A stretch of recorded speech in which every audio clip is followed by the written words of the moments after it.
नमस्कार, मैं हूं आपके साथ ज्योतिका। आइए रुक करते हैं फटाफट खबरों की ओर। भाजपा की तमिलनाडु इकाई ने शनिवार को सत्ताधारी दल डीएमके के खिलाफ विरोध प्रदर्शन किया। भाजपा ने तमिलनाडु की डीएमके सरकार पर राज्य के अधिकार दूसरे राज्यों को देने का आरोप लगाया। साथ ही भाजपा ने परिसीमन विवाद को डीएमके का नाटक करार दिया। तमिलनाडु भाजपा के अध्यक्ष अन्नामलाई ने इस विरोध प्रदर्शन का नेतृत्व किया। इस प्रदर्शन के दौरान भाजपा नेताओं ने कर्नाटक के डिप्टी सीएम डीके शिवकुमार को भी काले झंडे दिखाए और नारेबाजी की।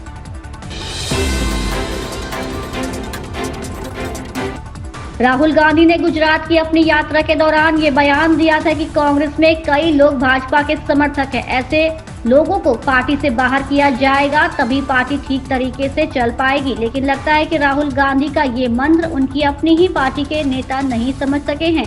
यही कारण है कि भाजपा के एक करीबी नेता को गोंडा का जिला अध्यक्ष बना दिया गया है। यूपी कांग्रेस की आई जिला अध्यक्षों की सूची में कई नामों पर सवाल उठ रहे हैं।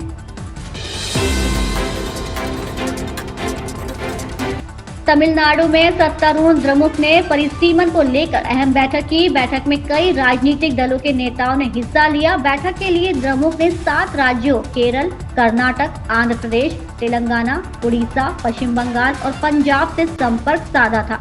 इस बीच चेन्नई में हुई परिसीमन पर बैठक में तमिलनाडु के मुख्यमंत्री एम.के. स्टालिन ने कहा, वर्तमान जनसंख्या के हिसाब से निर्वाचन क्षेत्रों का परिसीमन नहीं होना चाहिए। हम सभी को इसका विरोध करने में दृढ़ रहना चाहिए। संसद में जनप्रतिनिधियों की संख्या में कमी आने से हमारे विचार व्यक्त करने की ताकत कम हो जाएगी।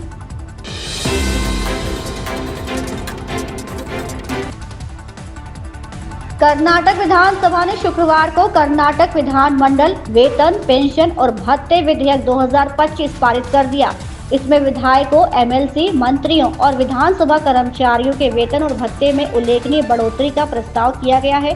सरकार की ओर से फंड की कमी की शिकायत के बीच उठाए गए इस कदम की कड़ी आलोचना हो रही है। इस पर सियासी बहस भी छिड़ गई है।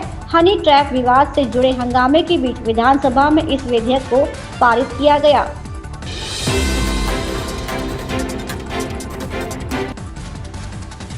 चीन की आक्रामकता कम होने का नाम नहीं ले रही है। एक बार फिर भारतीय जमीन पर चीन की नापाक नजर का मामला सामने आया है। सरकार ने संसद को बताया कि भारत को चीन की ओर से नए 2 क्षेत्र बसाने की जानकारी है। यहाँ चीनी जमावड़े पर भी हमारी नजर है। इन इलाकों के कुछ हिस्से लद्दाख में आते हैं और सरकार ने राजनयिक माध्यमों से इस पर गंभीर विरोध दर्ज कराया है।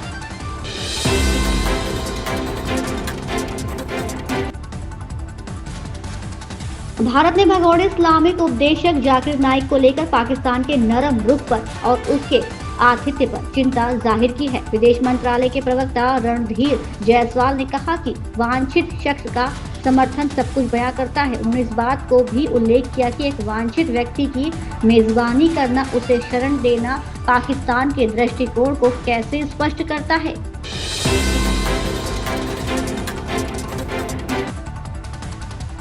केंद्रीय स्वास्थ्य मंत्री जेपी नड्डा ने सांसदों को सेहत का ख्याल रखने की सलाह दी और जनता को मुफ्त स्वास्थ्य जांच के लिए प्रेरित करने को कहा। उन्होंने कहा कि अब तक 35 करोड़ लोगों की जांच हुई, जिसमें लाखों मरीज गंभीर बीमारियों से ग्रसित मिले।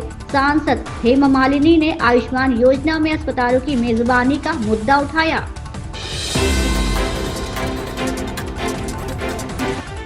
अमेरिकी राष्ट्रपति डोनाल्ड ट्रंप की तरफ से ट्रैफिक नीति लागू करने की निर्धारित समय सीमा में सिर्फ 11 दिन बचे होने के बीच भारत ने एक बार फिर उम्मीद जताई है कि इस मुद्दे का समाधान निकल आएगा। विदेश मंत्रालय ने शुक्रवार को बताया कि दोनों पक्ष बातचीत कर रहे हैं। उम्मीद है कि जल्द ही कोई सहमति बन जाएगी।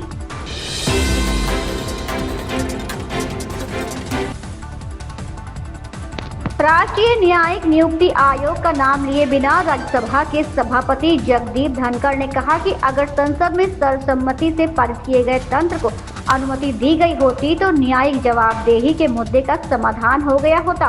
2014 में संसद से पारित एनजेएसी को 2015 में सुप्रीम कोर्ट ने असंवैधानिक करार दिया था।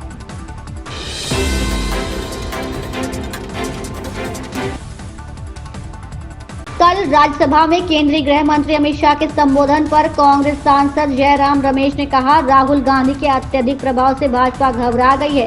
राहुल गांधी लोगों के सवाल उठा रहे हैं। उनकी भारत जोड़ो यात्रा से भाजपा पूरी तरह से घबरा गई है और विपक्ष के नेताओं के तौर पर उनके द्वारा उठाए गए सवालों से वे लगातार समाज के विभिन्न वर्गों से मिल रहे हैं, जिनकी गृह मंत्री, प्रधानमंत्री या वरिष्ठ मंत्रियों तक पहुंच नहीं है।